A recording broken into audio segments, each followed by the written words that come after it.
Check out new episodes of Hey Homies every Thursday on your favorite podcast app, and catch up with older episodes on our YouTube channel. Happy Thanksgiving. All right. Hello, and welcome to a very special Thanksgiving edition of Hey Homies. I'm your host, Luke. Hey, what's up? It's Joe. And today, as a Thanksgiving treat for you all, we're going to put a pause on finishing up the Fury season with our season 2.5 last couple episodes to bring you a special episode. We have 3 former Aquabats. They all played the same instrument in the band, and they are all returning guests. Please welcome Matt, a.k.a. Gumby. Hey! Ben, a.k.a. Ben the Brain. And Creed, a.k.a. Creedo, all back to the show. Welcome, guys. Hey. How's it going? Thanks for having us back. Yeah. Awesome to be here. Sweet. Well, for today, we thought that it would be fun to get each of your perspective on some things as former guitarists of the Aquabats. We got some great questions that we'll ask you guys as a group, and then Luke and I will just kind of sit back and let you guys discuss. I mean, we'll jump in if we need to clarify or have an additional, follow-up question or anything like that. But otherwise, I think we're just going to kind of let you guys hash it out. If that works for you guys. We got some hashing to do. Yeah. Guitarist fights. We'll see what we can remember. Oh, it's all up. It's all up there. We just gotta pull it out. Van Gundy's orange stack back there, because I'm all in if that's the case. What about it? I just wondered if the winner gets your orange stack back there. Yeah, I hope it's me, because otherwise I have nothing else to play. So just a little bit jealous. That's all. It's the old guitar bat Royal Rumble. exactly.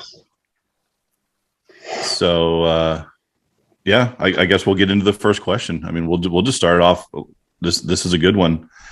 What was your favorite Aquabat song to play? And we don't have to go in any specific order. Somebody jump in and just go.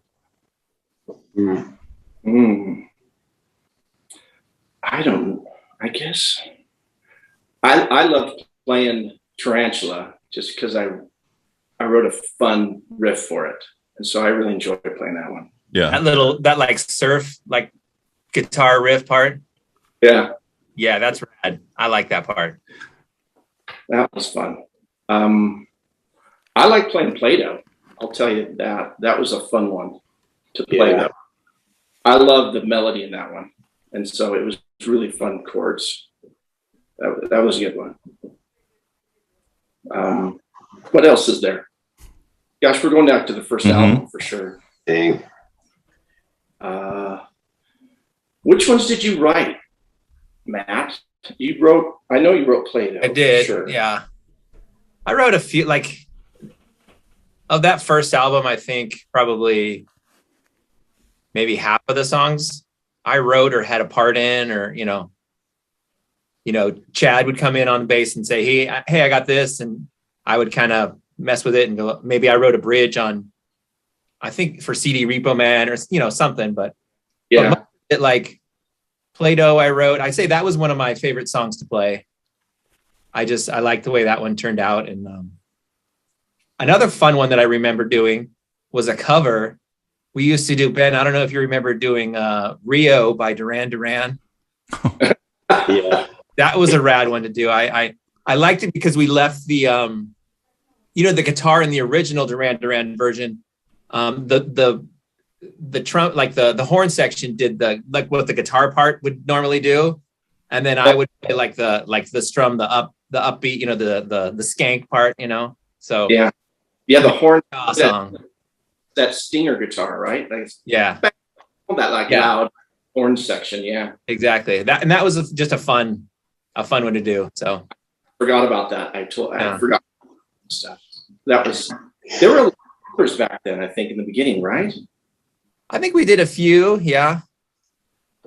I remember doing Rio at a house party. When I came in, we played at this house party. It was one of those pay to enter house parties, like $5 a cup, with like 150 people packed into like one room. Yeah. But and we played. Oh, I remember we played. We didn't play as the Bats. We played as some. Well, I won't tell you the name because it's politically incorrect. But it was a Spanish translation. Oh. But we played that song. We all wore mullet wigs. I don't know how we got a hold of those, but we had mullet wigs back when that was like really ironic. And I remember we played Rio, and I was like, "Oh, that's a cool, yeah. This is a cool version of that." So that was your idea, huh? I don't know whose idea it was, but it might have somebody came up with it, and I thought it was cool. Yeah, version of that song. So I don't think I've ever heard that before. I like playing Martian Girl. All the ones you guys talked about are like top of mind. But especially Tarantula. Then you said Tarantula. I was like, man, he took my answer. But I really like playing Martian Girl because that one, it had like this part where it broke down and got really slow with the chorus, Martian Girl from planet. And so that was kind of cool because it kind of went like really fast and then kind of broke it down and everyone went from jumping at like, 125 beats per minute down to like 50. And it was just sort of more like a pogo. Like you'd see people out there just kind of bouncing up and down. And that was really cool for me because I kind of, I don't know, just got to slow down for a second and just, I'm a big like power chord guy. And so I could just like strum these big chords in time and not have to worry about the upbeat. It was, I don't know, I just enjoyed it. Any time to get your wrist to like give it a break. Yeah, maybe that's what it was. I'm like, oh, thank you. Yeah, I was more like the slower single note picking guy. So I love anytime I could switch into that. That was a lot of fun. So that's easy. That's easier to play those down notes instead of like the upstroke. Is that what you're saying? Okay. Who was a monster at that was Corey. Corey, he taught me how to play that stuff so fast, like all that up, and he was so quick with it. I was just like, yeah, take that, Corey. You take that part. Yeah, I remember learning how to play because back on the last podcast I was on with Parker, I talked about how I had no idea what ska was until Parker said, "Hey, do you want to play in my ska band?" I'm like, "All right." And I had to learn how to play upbeats, and I learned by imitating Operation Ivy when they're pretty fast. And so I had to just like sit in my room and figure out, okay, what is this? How is this working out? And I kind of figured out on my own. Oh, these are chords being played in reverse because I can kind of hear the high note first. I'm like, okay, they must be playing it up. And so I think that's what separates a ska guitarist from anyone else is just the ability to play that upbeat. Because I know most guitarists that I know, they can't play upbeats. They can't even play, on the upside to save their neck. There's definitely good. Go ahead, Luke. So as a drummer, that's the most infuriating part of guitar players is you guys get really locked into like, this is how I play. And then you're like, no, you follow me. I'm the drummer. I keep the beat. You follow me. That's funny. Thank you for that. I wish I would have remembered that back then. Musician fight. Yeah. Oh, I'm outnumbered. Yeah. Well, the thing is though, like the drummer gets no love because you're either like the reason that you screwed up the song or you're like, being too much of like, authoritarian about it. And it's like, listen, man, lighten up or dude, get your stuff together. It's one of the two. Luke's probably the second one. Oh yeah. Yeah. Songwriting in my band goes one way, which is this needs to go faster and you're going to keep up with me. Jeez. Oh man. Who really schools you in that is when I played really a short while with Travis Barker a little bit, not for very long, right before I left. And that guy, he demands everything. He's so precise and so fast that I just couldn't believe it. Like it kind of drove me bonkers. I think he's going to have a good career. Maybe. Prediction. You expect big things out of him? I expect big things. Yeah. Yeah. Mark this down. I want this, this written down history. I think he's going to be pretty good. Thanksgiving 2021, Matt called it. Right. Travis is going to have a big career in the future. Yep. He's got a bright future ahead of him. So, he's actually famous. Right.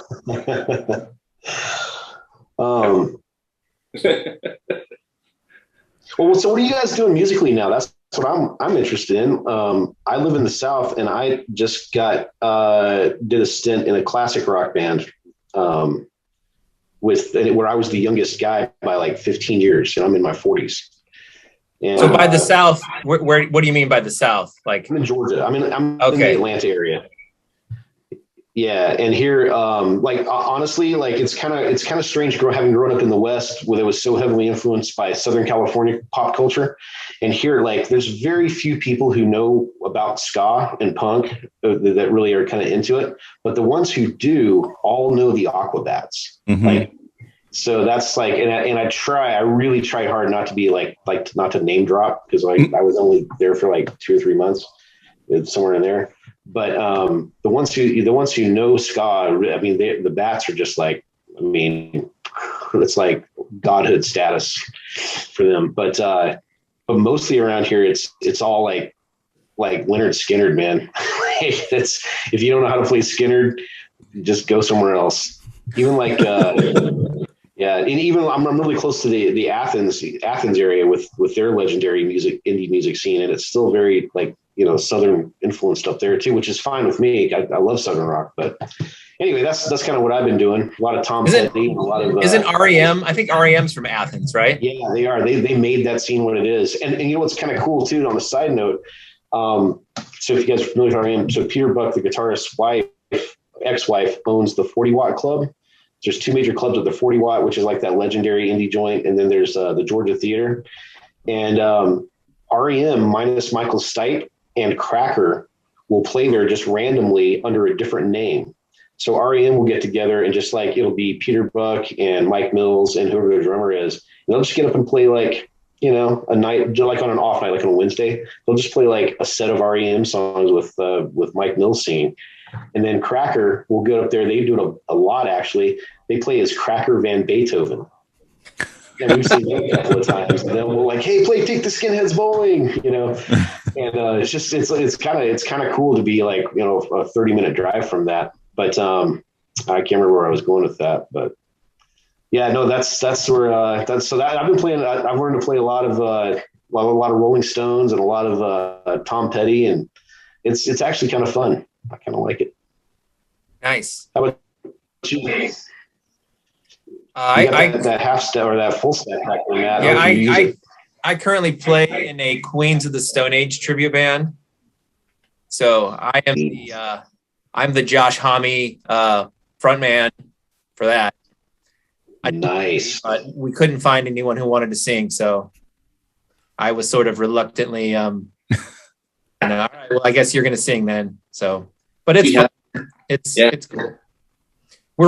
I'm in Fredericksburg, Virginia, so we're sort of right between like an hour south of DC and an hour north of Richmond. So we kind of play in both Richmond and DC sort of scenes and stuff, and it's cool. That's fun. Yeah, Awesome. it's a lot of fun. We're playing a couple weeks with Foo Fighters tribute band and a Nirvana tribute band. So it's just kind of that's sort of the type of stuff we get put into. So that's a good show right there. Yeah, it's tons of fun. Yeah. What about you, Ben? I don't. We just play in the house. I try to get my family to play a little more. Every year we've been doing a Christmas medley. So we try to put something together and try to like make it, one song flows into another, and we get a bunch of different instruments. And so this year I'm learning to play the concertina, which is very unlike anything I've played before. So we're trying to do some fun stuff. Just kind of mix it up. I don't even know what that is. It's one of those little squeeze boxes like Hertz would play. Uh-huh. Yeah. Oh. Has little buttons on the side. It's like a little accordion. Sounds like a harmonica a little bit too. Interesting. Yeah. I haven't done much with music except just write songs, I think, since we moved up to Utah. I was playing after the Aquabats, we did the Moon Monkeys. And then after that, we sort of simultaneously, I was playing in that revamped Go-Go 13 with Parker for a while. And then we moved up here. I really haven't found anybody who's kind of does stuff like that. So it's a different world up here. Mm-hmm. I'd be playing more if I was in Southern California, but I just write and play. And I think the Moon Monkeys might get together and do another little EP or something, possibly. So I'm writing some songs for that right now. That'd be cool. I know there's people that would love to hear that. I mean, there was somebody just on the Aquabats Discord the other day looking for a physical copy of the Moon Monkeys CD. Oh yeah. Yeah. I said, get a hold of Ben. He makes them. Yeah. I'll make them on demand. Yeah, exactly. Yeah, that's what I figured. I mean, never know. Yeah. Get a few of those requests, throughout the years, and I'm pretty willing to do stuff for people if they want to wait. Yeah. Life gets busy, Mm-hmm. but I still love playing guitar. I think it's still my first love. So Ben brought up writing, right? Oh, and another question that we had was, what's your approach to writing music on guitar, either in the Aquabats or any other band? I didn't write anything, I don't think, in the Aquabats very much. I'm credited with a couple things, but I don't think I really participated too much in those. So it was really, I think it was Chad and Christian who wrote most of the lyrics. I think they did most of that writing when I was in the band. Mm-hmm. And I tried to jump in on a little bit, but I think all those guys used to live together in the same apartment for a while. And I was married and lived somewhere else. And I think they did a lot of the band work while I was not there. So I show up for practices now. I add some whatever I can add, Yeah. So as far as that, but in Moon Monkeys, I think we sat down, we kind of had a surf approach to the whole Moon Monkeys thing. And I think it was really driven by the organ. We had a keyboard. We bought an old Farfisa for our keyboard player, Brian Cole. And it would be me and Brian would sit down and do some stuff. And then Jared Terry, who was Boyd's brother, he would write a lot of the bass lines and he had some amazing things, but we sort of did it collectively, more of a jam, I'd say, for doing those songs there, like less of a structured approach. Mm-hmm. Thanks, man. On the podcast. So that's kind of how I did it. I think when I write by myself, though, I try to get, I usually end up with melody starts, a lot of like melody feels, and then try to build chords around them. Try to pick some interesting chords, minors and sevenths and stuff to give it some interest. But I think it's mostly melody, and then track it. So I've done a bunch of songs like that, I think, before that. Did some mariachi songs for a game once, which was kind of fun. Never tried that before, and that one required, like, I would do bass lines. I worked on the bass lines when it was mariachi stuff. Like the bass lines drive everything in a mariachi song. Like all those rhythms and the bass lines were really awesome, and it just built up around it. So, sorry, I'm talking too much. No, not at all. Cool. I find that it depends on if you're writing music with a band that has a kind of a brand, if you will, or a feel, a thing that you're trying to do, or if you're just writing a song on your own, or for, I guess the other would be commercial, some kind of commercial use, like it's going to be used for something. Like most of the bands I've been in, someone will come up with a riff, like with Idiot Box, for instance, since we're talking about Aquabats. That's probably like 90%. That process is probably 90% of what I've ever done with any band, is just someone's like playing a riff, and then someone jumps in. Maybe you talk to the drummer and say, "Hey, what about this beat? Shut up, I'm trying to tune. Now, how about this beat?" And then, sorry, I had to throw that dig in there. And then maybe the bass player comes in with something, or maybe the bass player starts out, or the drum, maybe the drummer's just riffing on something, and I'm going, wow, that's really cool, and come up with a rhythm on top of it, And the drummer's like, well, that's not at all what I imagined for this, but let's go with it. And then the bass player comes in with something else. And then next thing you know, you've got like a riff, and then it kind of evolves from there. And then maybe you work it out at the next session, and it kind of just gradually, if it's any good, it gradually takes shape. And then, maybe the singer or someone will come up with an idea of, hey, let's build it around the idea of an idiot box. All right, what's that? I don't know. You write some lyrics. And then the next thing you know, it's the song about cartoons or something. And then it's, and it just kind of goes from there. Yeah, for me, it was similar to what, you guys were saying. It's just kind of come up with whatever you can on your own and then bring it to practice and say, what do you think of this? And,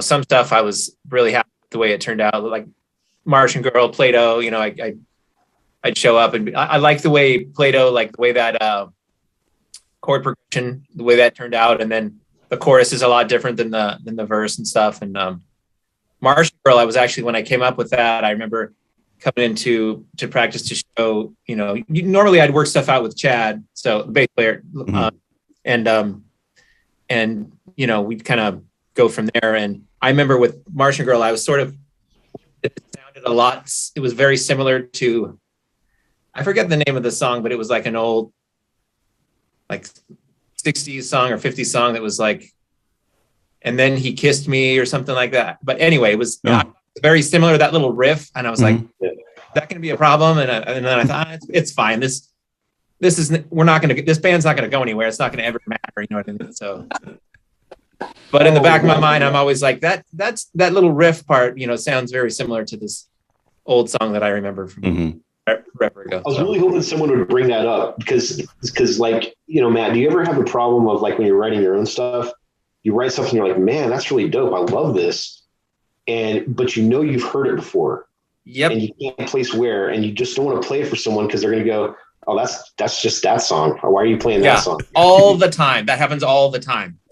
And you recreate a Tom Petty song and they're like, yeah. Oh, I like that song. And you go, what do you mean you like that song? Oh, isn't that?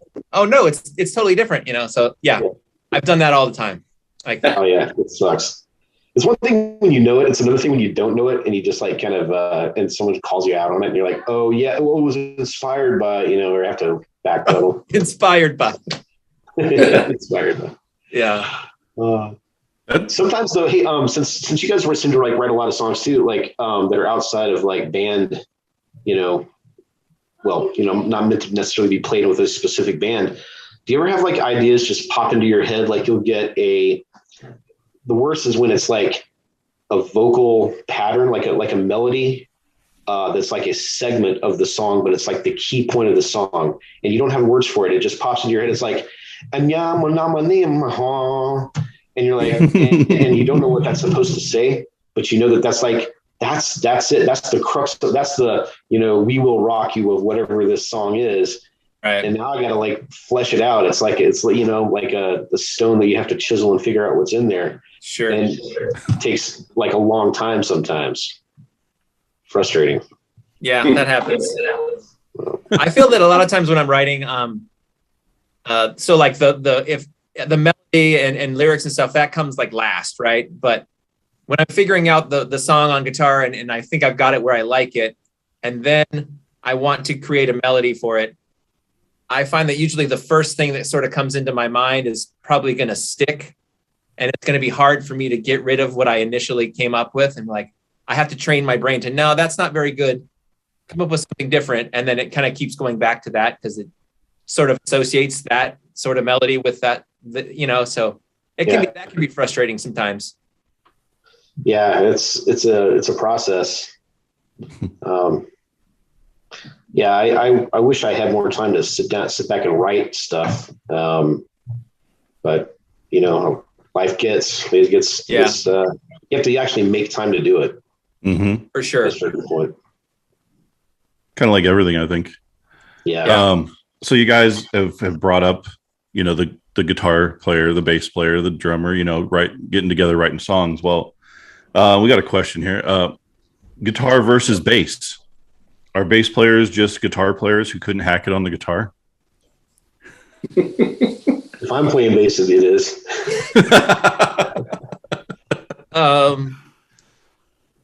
I will say sometimes, but sometimes it's someone is. I think the bass player is like the unsung hero of the band, sort of like the mom of the band, right? Yeah. Nobody knows really what they're doing until they stop doing whatever it is that they do, and then everything falls apart. And people are like, how come this sounds like garbage? How come the timing, everything is off? Well, the bass player's not here yet, and he'll be here in 30 minutes, and you realize, oh, maybe they're the glue that holds everything together, you know. But when they're not there, it's super obvious, you know. So I think a lot of bass players don't really get credit. You know, there are certainly some that come to mind that are really sort of out front and really like flashy and, you know, more melodic, you know, like, you know, your Flea from Chili Peppers or Justin Chancellor from Tool, or, you know, there's some guys that really like, they're not just sitting on the root note, you know, the whole time, just boom, boom, boom, boom, boom, you know, but there's some that are definitely more flashy and more out front, and others that are just more in the background and just gluing everything together. So, well, I think maybe Ben was the one that told us that Crash is actually a really good guitar player. You know, most people I don't even think know that he played guitar. Yeah, I didn't know he played guitar. Yeah, I want to say because I think that was one of the stories that you told us, Ben, right? Yeah, we played in a band called Schlep Rock before the Aquabats, and he'd show me how to do stuff on guitar, and I was like, "Wow, why are you playing bass?" And he goes, "Because you don't know how," and I go, "Oh." Well, he's a really good bass player. I mean, I remember when we first got together and stuff, and he pulled out that Rickenbacker. I was like, okay, it's on. This is not some like super cheesy, like, you know, really low end like bass. I was like, and I was immediately impressed. Like, all right, cool. This is going to be fun. He's a good musician overall. I think he's really good. Yeah, for sure. It always goes back to that Rickenbacker. What's that? Well, I said I didn't know that about him until the podcast I was on with Parker. When he dropped that, I was like, oh, all this time, never knew. Yeah. Okay, so it has come up a couple of times then, because I knew that it had come up, but yeah, it always seems to go back to that Rickenbacker too. I wish I had a Rickenbacker bass, you know? Yeah. Me too. And then I can pretend to be a bass player. Yeah. I think you're definitely right about the bass player being the mom of the band.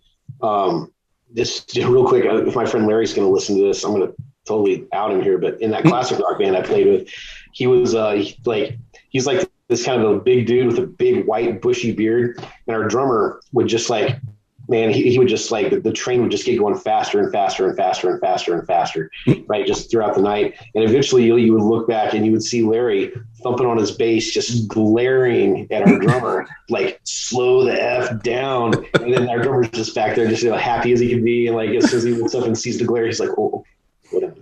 He kind of like gets back in check. But I think it's it's definitely a different skill set. Like, I can play the bass, and I have a bass, and I love to play the bass, but I'm not a bassist.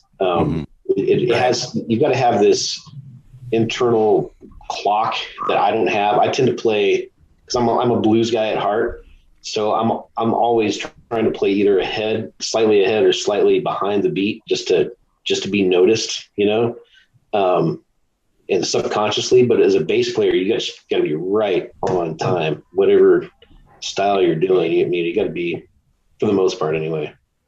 That's that backbone. Yeah.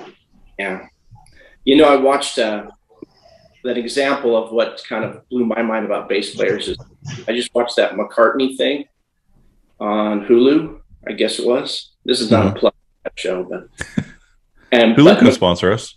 Yeah, McCartney was a guitar player at first, and when he hit the bass, in that documentary they talked about kind of like the bass lines. They bring him out of the mix and show what McCartney was doing, and I was just like, there's so much that bass player can do, not just keeping that beat or playing that root note like Matt was saying. So much more that brings the whole thing together. it's amazing. If you haven't watched that, you should watch it a little bit. Some of that on there. It's like you can play the melody, you can play the root notes, you can play a harmony with something else that's going on. You can drive the rhythms like opposites and stuff, like against the guitars. And it's just like, it's pretty good. Bass players are good. Mm-hmm.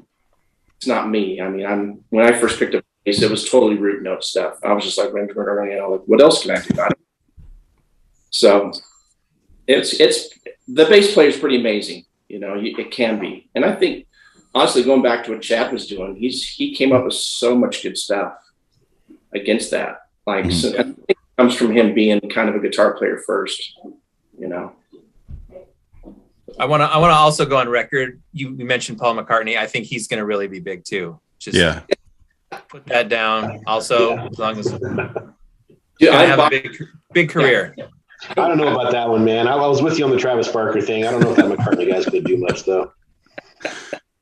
He's getting up there in age. Isn't it kind of late to start a career right now? I mean, if it's going to happen, it should happen by now. You're right. Probably soon, yeah. Rolling Stones are looking for a bass player. Maybe he could, Yeah, there you go. So at the end of the day, we're finding out that the bass player is more than just the merch guy, right? Right. Yeah. Merch drummer, yeah. Oh, that's the drummer. The bass player is always the second guitar player to join the band. Yeah. That's actually true in my band. My bass player is an amazing guitar player, and we just needed a bass player. He's like, I'll give it a try, and then he's amazing. Yeah. There you go. Wait. So we brought up the Rickenbacker, right? So that's some gear more specific to like musicians that kind of know some stuff. What are like some pieces of gear that you guys can't live without? Like we brought up your orange stack, the Rickenbacker specifically as a bass. Like, what do you guys use that you, as a guitar player, absolutely need? I'm kind of a pedal junkie, like an effects pedal. I have, I think, 3 pedal boards, and I've kind of gone into like, effects pedal anonymous sort of, like, because I at one point had a board that had probably 25 pedals on it. Wow. It just kind of became more of a problem because I remember one time at a show wrong and I had to just unplug completely from it and just go straight into my amp, and I'm thinking, oh my gosh, it sounds great without all of those pedals. So I've kind of streamed back down. I've kind of sold some of them, but it's still, it's an addiction. These, I got some right here. These little guys are, I love them. I don't know what to say. But when I was in the Aquabats, I don't think I used any pedals. Really? I went straight into I think I had a PV Classic 50, like 410 combo.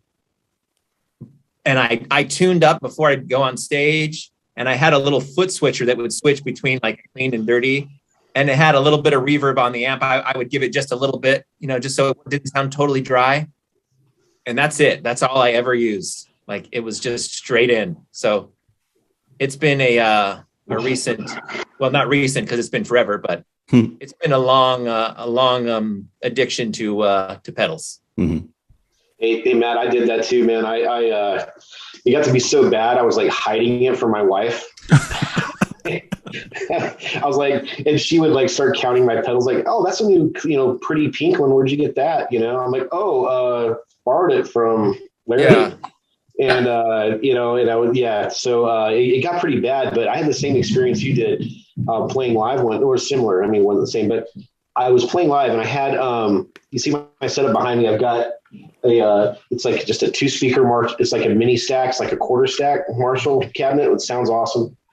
And the orange head, though, that's actually a solid state head, which is sort of like a blasphemy for orange. But I got it because I had a Marshall tube amp that I thought was just like it was the be all end all, is what I'd always wanted. And it crapped out on me in the middle of a show. And it was always taken for, it was just like it was like a really like, back when we were all dating, it was like having a really hot girlfriend that was like, it was really good. And you love taking her out and showing her off to people, but so high maintenance behind the back and like behind the scenes, you just never knew when she was going to throw a fit and just quit on you. So I went with like the solid state because it sounds great. And I flip a switch and it comes on right away. It's just like ready to play. And with the pedal, I don't know if you guys are doing sponsorships, but this is my where's my camera? Here we go. This thing has saved my life. It's Nice. all, so for all you like pedal snobs out there, it's a Cerberus Nooks, and it's all solid state. It's all analog, so no digital whatsoever. But it's got my overdrive, my distortion, my delay, my chorus, and none of it is the best, right? So I've had like a Strymon timeline delay. The delay on here is not a Strymon timeline, but you know what? It gets the job done, right? It's got a tap delay. And the best part about it is I'm set up, like literally I plug the power in, I plug it in, 4 chords, because you can actually use the effects loop with it. 4 chords, power, turn it on, and I'm ready to play. That's it. Yeah. That's worth its weight. I think the closest thing we come to with a sponsorship would be we had Jesse from Rude Tech on. I don't know if you guys have any of his pedals, but he makes some of the ones that Ian plays. Cool. So, yep. That's cool. Little plug. Knowing that Matt's a pedal It's called snob, Root we'll Tech? have, yep. Yeah, Rude Tech. Okay. Yeah, we'll have to put you guys in touch, because if you're a pedal snob, you're gonna like what Jesse's doing. Mm-hmm. He's doing some really cool stuff. Cool. Yeah. Samples. I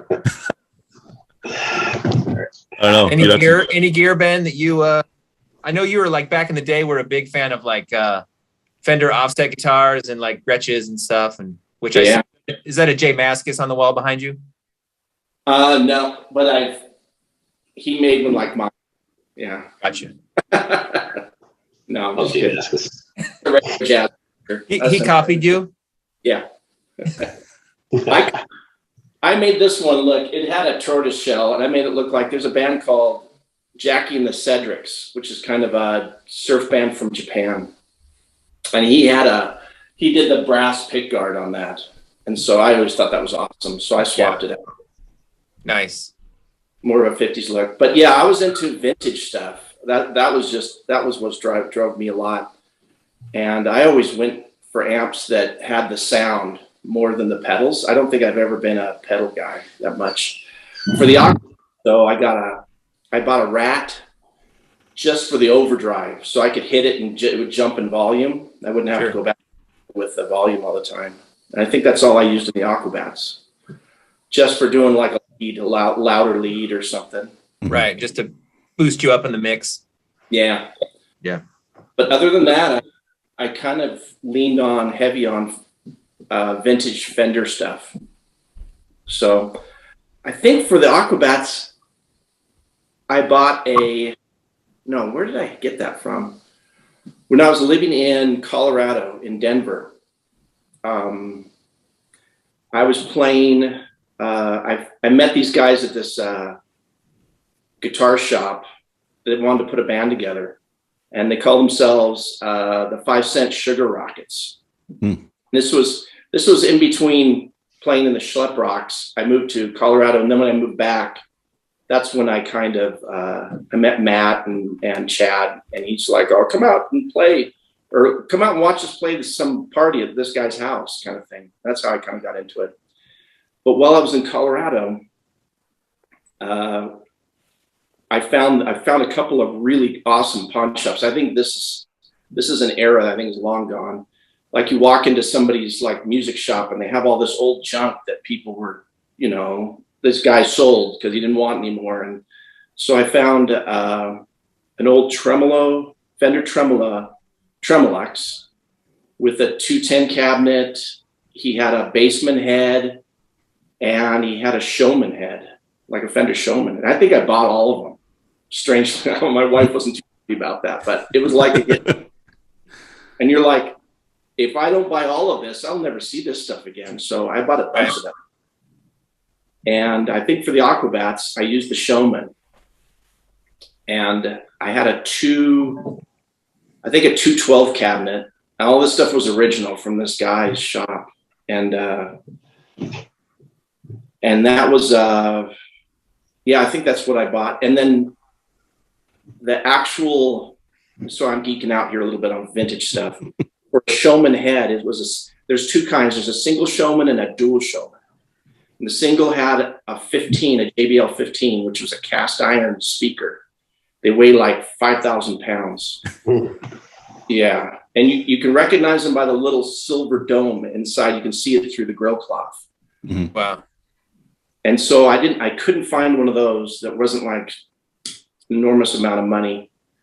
And I went down to, I think Chad showed me there's some guy called Sam Hutton, and he used to work for the Fender shop back in the day, and he still lived in Fullerton.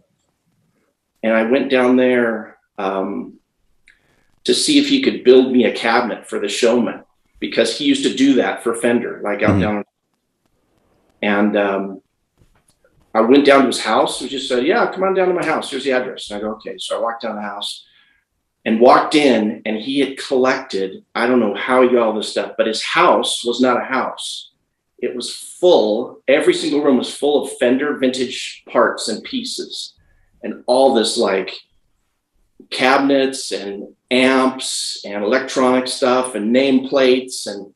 And he had the original machines they used to do the Tolex on the cabinets, the black Tolex and stuff that would glue it on there. He had all this stuff, and Wow. no place to live in his house. And so I asked him, I go, hey, I just want to build the correct cabinet, you know, and you're kind of the guy who does this, I guess. And so he built me a whole cabinet for that Showman. And unfortunately I guess he has this signature, and his name's Sam Hutton, and it was a $sign. It was an S with an H. And I never got him to sign my amp. I'm so bummed about that, because I heard he did that and he didn't do it for me. So I got the original JBL in there and everything. And I think I played that one with the Aquabats at the very end, and then the Moon Monkeys later. And I used to stand it up on its end so it looked like a tall cabinet. It was, I don't know if you remember that, but that was really important to me, to kind of stand it up and make it look kind of tall, because it was kind of retro looking, and I was into that. It's awesome, man. So that was so I went back, Chad and I went there to get, he had a dual Showman reverb, which is the silver face ones with the turquoise lettering on that. And sorry, I'm going on all these stories. No, it's all good. Stories though. We went down to get that because Chad had that head. It was a dual Showman reverb, but Sam Hutton had the 2 JBL speaker cabinet, which is one of those huge ones, really huge ones. And he had that. We bought that off of him. And I went back because I was going to get him to sign my cabinet. And I went back, and I guess he'd passed away. And that whole house was boarded up, like, because everybody knew it was in there. And when he passed away, man, they sealed that thing up tight because they had to like take all that stuff. I don't know who got it. It was pretty sad at that point. I didn't know he passed away, but super cool guy. And so, yeah, it's like that's the kind of like knowledge that's it's just not on the earth anymore. You know the stuff that guy knew. Oh yeah, how everything fit together and what came first. There's no like Wikipedia for that. You know what I mean? Yeah, and he had everything. And I asked him. I sat there talking to him for like hours on end, and he was just sick of me saying, "Get out of here! Like, why don't you leave? Get out of my house." Yeah. Hey, I got a question for you guys. What's the one piece of gear that you got rid of that you like regret every single day of your life? Ooh, that's a good one. Yeah. Fender Jaguar when I was in the Aquabats. I sold that, and I hate that I did that. So yeah, I had a Fender Jaguar when I was in the Aquabats, and I had a 63 Gretsch Chet Atkins. Those are the 2 I played in the Aquabats, and I still have. So the Gretsch, you got rid of the Gretsch? No, I didn't. No, it's okay. Yeah. There it is. Excellent, man. Yeah, I still have that one. That was it, though. What about you, Creed? I think about it because he brought a Fender. I had a Fender Bandmaster head and 4 speaker cabinet, and it was just it was It was just an old tube amp, and I believe the story on it was designed as a bass amp, originally marketed as a bass amp back in the 60s, but it was so glassy and sweet that guitar players started using it, and I loved it, man. I could plug any guitar into that, and it had just this specific reverb sound that I've never been able to recreate or capture. But the only thing I can just describe it as just glass, like just beautiful. Like you would just sit there and want to strum a chord just to hear the chord come out of that amp, just really slow, and just maybe do a little bend here and there. I don't know, man. I don't know what it is, but my mouth is watering thinking about the way that amp sounded. And I don't know why. I was young and poor, married. I have no justification for why I ever got rid of that amp. I could have taken it with me. I could have it with me right now. Yeah. Whatever. I had that amp. Chasing that sound too. That's the sound I keep developing pedal boards to sound like that amp, but whatever. I had a Bandmaster as well, and I love that thing. Oh, so good. Just the sound. I'm more of a, I don't know what I like my sound, really bassy, like more on the bass end, kind of scooped, I guess is a really more of a scooped sound. Because I really don't like a lot of mids, which is kind of weird for a blues guy, because most of the blues guitarists I know, they just love those mid tones and the sound of these old Fender suede amps that just sound like a bad radio. But I just love that glassy high bass, upper bass, treble, scoop in the middle sound. Love it. I'm the opposite. For the stuff that I do, Creed, it's like all mids all the time, all day, and then you get more mids, and then you have a pedal with the mids totally dying. My amp, the mids are all the way up, because that's like the Queens of the Stone Age sound, right? It's got like that, like really sharp, aggressive, almost like cocked wah, but you just leave it, like the sound that Queens are like known for. But see, the thing is, you're playing like in like drop C sharp or some crazy stuff like that, aren't you? I have guitars for I have a one that I use. It's in C standard. Okay. It's pretty low. I got to use much thicker gauge strings, otherwise it's just like super floppy. And then I have one that's just drop C, and then so I have a lot of different tunings, but for Queens I have one that is for C standard and then one for E standard. So. Nice. I've always wanted a baritone guitar that was meant to be tuned to like low C. That's on my bucket list. I had a baritone that I actually sold like maybe 6 months ago, and I loved that guitar, but I didn't play it a ton. And it was tuned to B, so it was B to B. Okay. It was really cool, but it was so close to the C standard guitar that I have that it was just I never really played it. So I think I probably sold it and funded, some more pedals for my. Yeah. Y'all got any of those pedals, man? Exactly. y'all got any of that Lamper? Out there turning tricks for pedals, Oh man! I told you I have a problem. What's that? Don't ask me what I would do for a Centaur clone. Oh my gosh! Oh, I bought a few of those a few years ago. Those things are. Oh yeah, you can't even find them anymore. What are they, like $2,000 now? Something like that. When 10 years ago you could have bought them for like 150. Yeah, I've just started. It was the guy that just made a bunch of them out of his shop, out of some used diodes and whatever, and came up with the sound. And now everyone's trying to duplicate it. Yeah.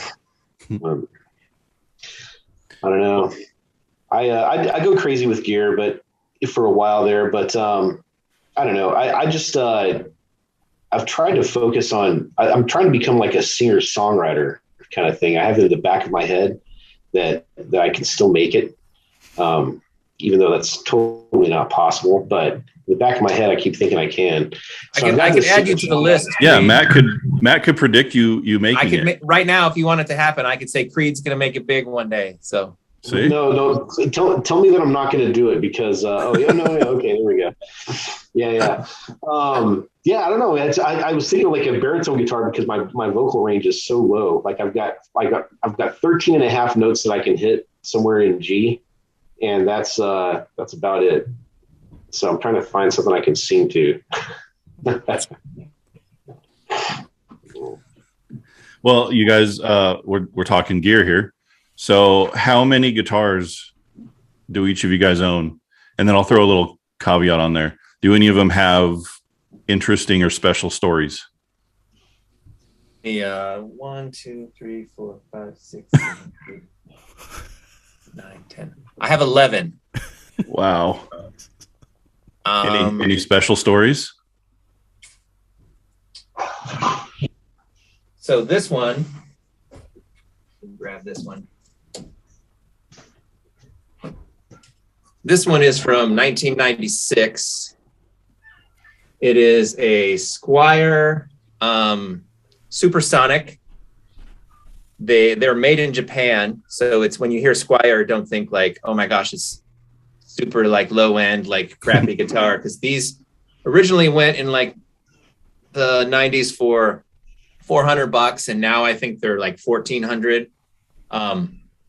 It's just a cool guitar. It was originally made from, somebody saw a picture of Jimi Hendrix playing a Jaguar like left-handed. Mm-hmm. So you'll see like the headstock is upside down. I noticed that. Yeah. Even the body is like, you know, That is awesome. It should be like that, you know.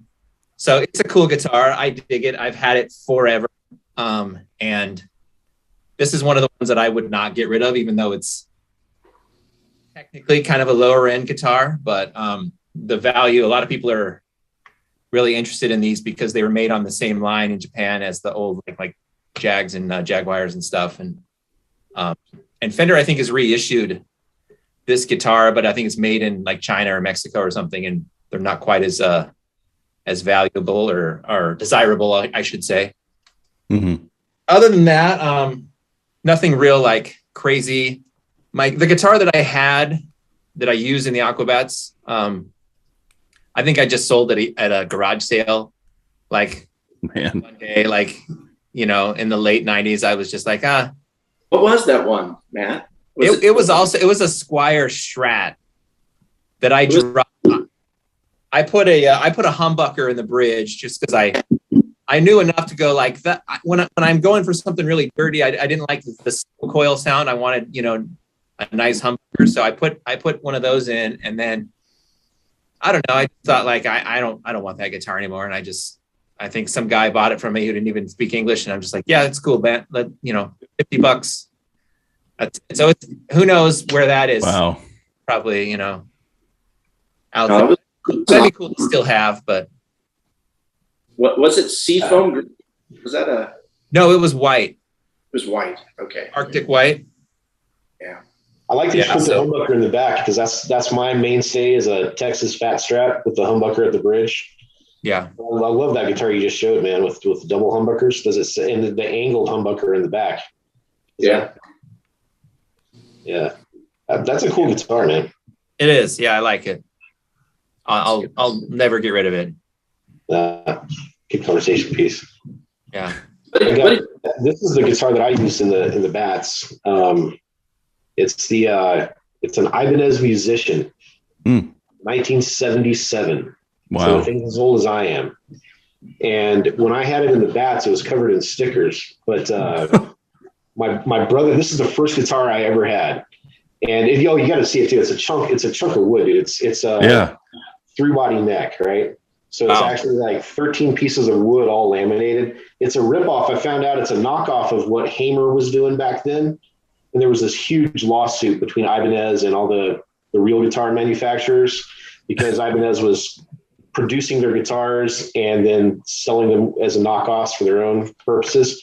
But it's beautiful. It's my brother gave it to me, and he put you can't see him, but he actually swapped out DiMarzio, and then these are two just solid magnets back here, right? So for distortion, this is like the loudest, most like feedback, metal sounding, just two solid magnets for sound that you'll ever hear. And then for jazz up here in the bridge, it's just buttery sounding, you know, that kind of glassy sound. But I used it and abused it. When I was in GoGo 13, we got shut down by the cops at a skate park. and I took my guitar and I golfed a chair with it. That's the mark left over from that. And then my daughter, when she was 4, it had a straight jack that came out of it, like right here. So the jack, just the worst design feature ever, right? Because the jack just comes straight out of it, and she stepped on it and just crushed the wood. So I had to take it and put a Strat jack into it, and it's all glued. So this is a big old Frankenstein guitar, and it actually plays remarkably well for its age. But it's the one my brother gave to me when I was 13. He was quite a bit older than I was. He came down and stayed with us for the summer, and I had this crappy, I don't know, like classically $25 classical guitar that my parents gave me for Christmas one year. And he goes, "Hey, if you can play that thing when I come back next year, maybe I'll give you my guitar." I'm like, "Really?" So I learned to play "Every Rose Has Its Thorn," and what in 1990 was big on the radio that you could play on an acoustic, any of that kind of stuff. And probably like the intro to "Sweet Child of Mine" or something like that. And so when he came back the next year, he brought me this guitar and a PV amp that I played in the Aquabats as well. It was I can't remember what it was, a 12-inch speaker. Had this it was a tube amp, but had this nasty distortion tone and a really sweet clean tone. So together they actually sounded pretty good. And that was the setup that I used all through GoGo 13, all through the Aquabats. And of course, both of them were just covered with stickers by the time I was done with it. Right. Most like beginner, setup you've ever seen in your life, but got rid of the amp, still have the guitar. Cool. So how many do you have, Creed? How many guitars? Let's see. I'm down to 5. Oh, five playable guitars, and then a bunch of kind of throwaways. That's incredible. Yeah, my main axe is it's my fat Strat. So made in Mexico. Nice. Then I know you got a collection back there. Talking to me? yeah. Yeah. Sorry. It's all good. Yeah. I'd say I probably have about as much as Matt, probably about 10 or 12. Oh, really? Yeah, I've got two acoustic, and I've got probably a bunch more in the basement. I have an old Mosrite Ventures model, which is super nice. I got that one when I was in the Moon Monkeys. I bought it off we had another guitar player for a while, and he sort of wanted to quit, and he asked me if I wanted to buy it. And I said, "Yeah, sure, I'll buy that." And so I kind of picked that one up. That one has action that's barely off the frets. It's crazy fast neck, and it's got super hot pickups. Those Mosrite pickups they're just squelchingly hot. It's just amazing. What else do I have? I've got a Deke Dickerson model, which is kind of fun. You should look. I don't know if you guys have heard of Deke Dickerson at all. A roots rock player. And we went to see him a bunch of times when we were living in California. And he played a double neck. I can't remember the guy's name now. I wish I could. I'm getting old. But it's one of the old 50s players. And Mosrite used to make these double necks for all these country guys. They were just fast players. So they'd have the standard 6 and a short scale on the bottom. And Deke Dickerson had found one. You can't find him anywhere. And he found the guy who used to make them, who used to work for this Mosrite factory. And he had one he personally made for himself that he sold and then got back, and was all in pieces. And so Deke Dickerson kind of paid him to restore it and give it to him, and put his name on the fretboard. You know how they could inlay the artist's name on the fretboard. Mm-hmm. And then a company, I forgot what the company's called. There was a kind of a company's reissuing it. And so they made a single neck version of that guitar, because I'm not good enough to play double necks, because I'm not that, you have to be like really like cool. You can't just bring in a double neck and go, hey, look, I'm playing this one, I'm playing this one.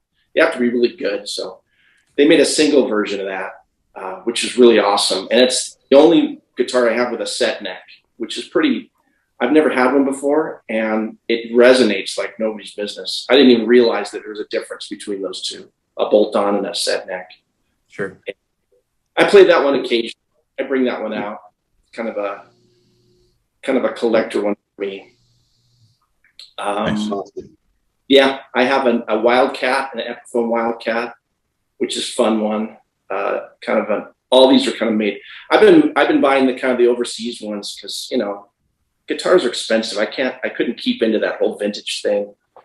I think a Stratocaster's like from the 60s are like cost $30,000 now. So I'm sort of out of that game. And yeah, so you start to buy things like I buy Squires and things like that now. So I have a few of those. I've got the Jazzmaster still from the Moon Monkeys and the Gretsch. I've got a Guild.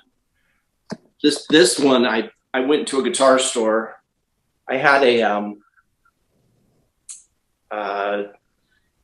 acoustic one that I like, jumbo acoustics for doing that kind of stuff. And I found a guitar shop up in Salt Lake while we were visiting. And this guy had a Salt Lake Guitar Company or something. I can't remember what it's called. And I went in there and I had a jumbo and I busted the neck on it because it never had a case. One day it fell over and the neck busted and I glued it together. It was an Epiphone jumbo. And I had it repaired and then it broke it again. I had it repaired. And then I was sitting on the stand one day and it just came off. And so I was like, I guess this guitar is dead. You know, like I can't keep that neck on. And so I went into this guitar store and I was playing all the acoustic guitars and I was like, man, I need to get another acoustic. And I went through all the brand names, Martin and Taylor, and I was playing all those I could think of, and they're all sounded really good. And I went into this guitar shop and I found this Guild, and I sat there and played it, and I go, I can't believe how amazing this guitar sounds. It resonates so well.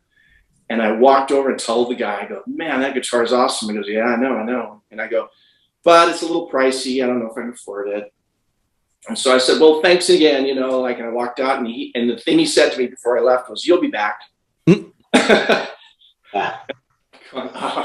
killing me, dude. You can tell. Went back. Yeah, we were visiting Utah. So we went back to California, and it just, you know how those things just keep popping back into your mind over and over again? Like, oh, I should buy that. I should buy that. And I go, no, not going to buy it. That's out. A week later, it's like, you should buy that. You should buy that. I called him and I said, hey, do you still have that? And he goes, yeah, there's another guy looking at it. And I go, I'm just going to buy it. I go, can you just mail it to me? And he was like, yeah, I'll wrap it up for you. And I said, awesome. And it is probably one of the best sounding acoustic guitars I've ever heard and ever played. The way jumbos sound. Have you noticed the way jumbos sound? They have a really kind of a bassy, like more definition to the bass end than a dreadnought body style. No, it's just like I've played some of those, the concert sizes and things like that. And they have a lot of great sound and they put out some great sound. You know, it's like, it doesn't sound too tinny or small, but yeah, that big bout on those sounds so good. And so I loved it. And I've never. This is one of the ones I kind of regret, but not really. I had a Gibson mini jumbo.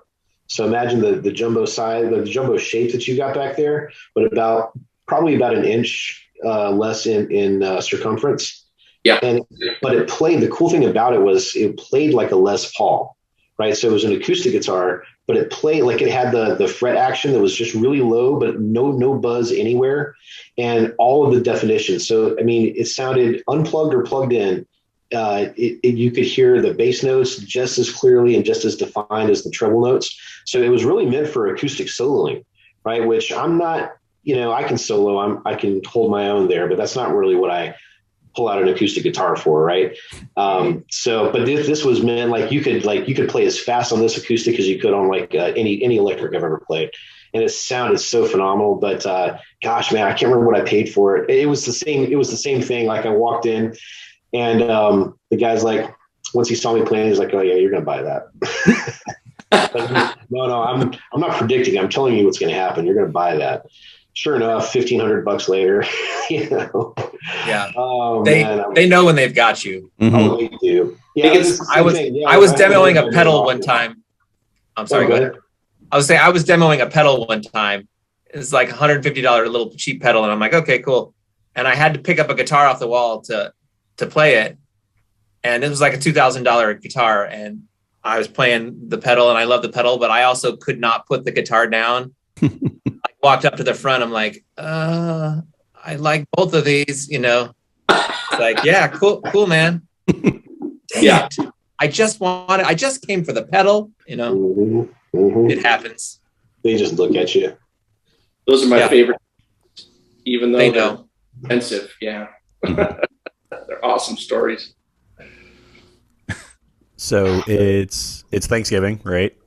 So I've got I think one more question is probably pretty good because we're at about an hour right now. What's a memory? It can be with the Aquabats, it can be a different band, or just anything in general. Like, what's a memory you're all thankful for? I love the idea that I'm playing with these guys and we're back again. I mean, I've forgotten how awesome Matt was and Creed was and Corey and too as well. I played with all those guys.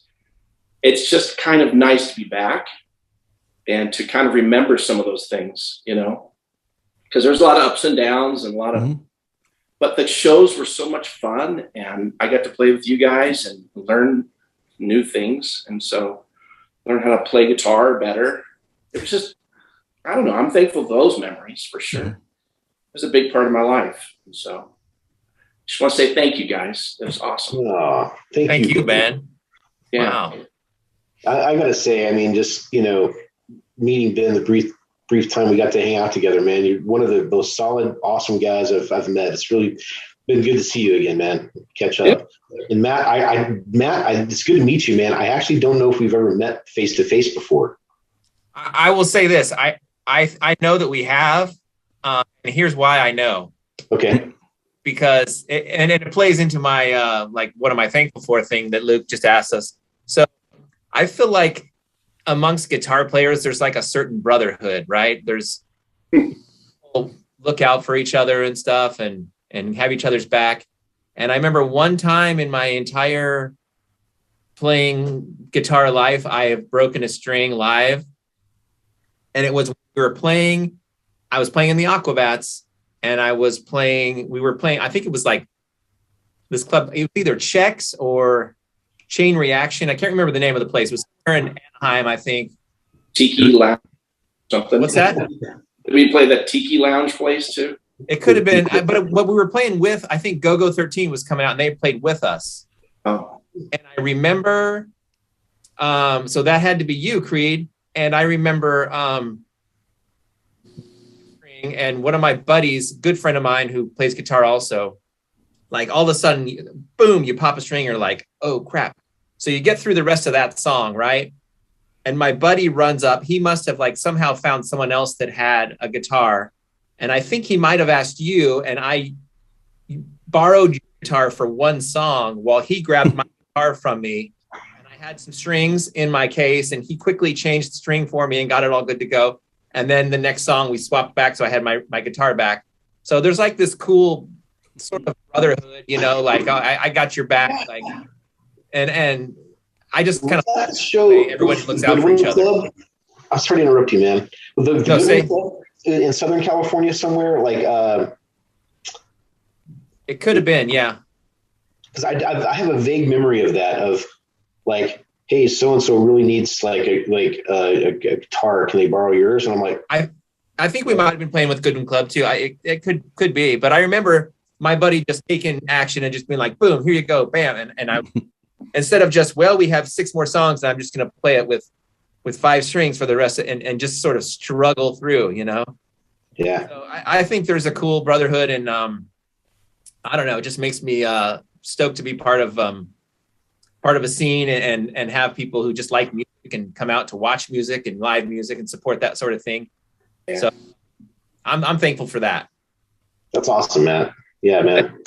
Yeah. Breaking a string on stage sucks. I did that once with the Bats, and it's amazing how quickly you learn how to like change a string, you know, like when you have to like be ready for the next song.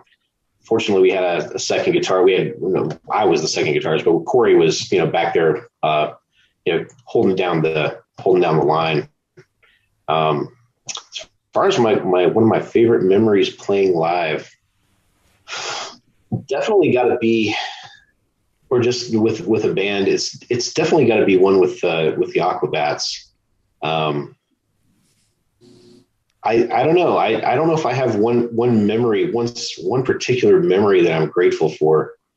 Just the whole experience of moving out there and having that moment of playing and little mini tours and light recording, and you just kind of just living that life for the half a minute that I did has been something that you really can't. And that's what's really good about this podcast. I try to explain to other people what that was like, or tell them about things that they can't relate. There's no way they can relate. They're not guitarists. They don't have an addiction to gear, an unhealthy addiction to little colorful boxes with buttons on them. They don't have the experience of like looking out into a sea of people that are all jumping down. Looking out and seeing pretty girls dancing to music that you wrote and are now performing. There's just no way to convey that to anyone who hasn't done that. And so just, I guess just being able to have that experience and being able to kind of, relate with you guys and just anyone else you can, that's something you don't get to do very often. So I'm thankful for this memory. How about that? I'm thankful for the Hey Homies podcast. Sweet. Yeah. We will take making that memories. All day. Yeah. Awesome. I think this was a great time. Yeah. Like, you guys are amazing. And It's crazy that we, like, Joe and I, when we started this, we did not expect to have an Aquabat on the show. And now we're like, I would like to say we're friends with at least 3 of them. I think that's a fair assessment. But just having the 3 of you guys spend time with us, like, and talk about these cool memories and your experiences and nerd out about gear. I love musicians talking about gear they love. As a drummer, I don't get to do it a lot because there aren't that many of us. Like, we can talk about kits, but nobody else cares about it. But yeah, I'm really thankful for this podcast. We started it in April as just a, like, whatever, let's see what happens. And 9 months in, we've had great guests. We made some awesome friends. And it's been a good time. Yep, exactly. Thank Couldn't ask for anything more. Yeah. Yeah. Thanks for having us. Yeah. Thank you. Thank you guys for coming on. I mean, So, you guys made this episode, so to close this out, I guess we can just go one at a time. Matt, do you have anything to plug? Anything you want people to check out? Not really. No. No. If you want to check out my Queens of the Stone Age tribute band, I'm going to drive up to Virginia just to see that, dude. Yeah. Or we'll come play down in Georgia. How about that? Do that. Yeah, that's easier. So we're called A Song for the Deaf. You could, if you just, I don't know, Facebook, but that's about it. So that's I don't know. Check them out. Out the videos and they're great. They're good. Yeah, I was very impressed. That's awesome. Creed, do you have anything that you want to promote? No, just the Hey Homies podcast. Easiest promotions ever. hey, Creed stole my plug from the last episode. Yeah, check out the Hey Homies podcast that you just listened to. There you go. Ben, you've always got stuff going on. I wish. My plug is come see my family at our Christmas in our show in the Ward House down here. Sweet. Hey, if you're in Salt Lake, go see Ben and his family. Yeah. That the only person that applies to is Joe. No, there's plenty of Bats fans that live in Salt Lake. Come on. I think most of them live in Salt Lake, don't they? Our friend CatScan lives here. That's true. Yeah. Cat's been on the show too. Exactly. Awesome. We really do appreciate you guys being here and spending time with us. Like, you're amazing. Thank you for being just a part of the history of our favorite band. Like, I don't think enough people know that you guys were there at the beginning, even though you've been on the show before. Like, thank you. You started this whole thing. The reason that we're doing this. It's all your fault. Yeah. It is all your fault. Well, thanks for remembering us. You know, it feels good to be. It feels good to be remembered. Yeah, I mean, we're trying to catalog, everything. So, I mean, anybody that's had any hand in this band is important to us, and important to the fans. And like Luke said, the times that we've had, talking to you guys, whether it's on the show or off the show or whatever, I mean, it's been really cool, and I'm thankful for that. I mean, the stuff that the friendships that we've made and that kind of stuff, it's been really cool. Definitely. Thanks. So, to all of our American listeners, happy Thanksgiving. To everybody else, happy Thursday. Hopefully you enjoyed this episode. And we'll talk to you guys later. All Peace right. out. Later, y'all. Bye.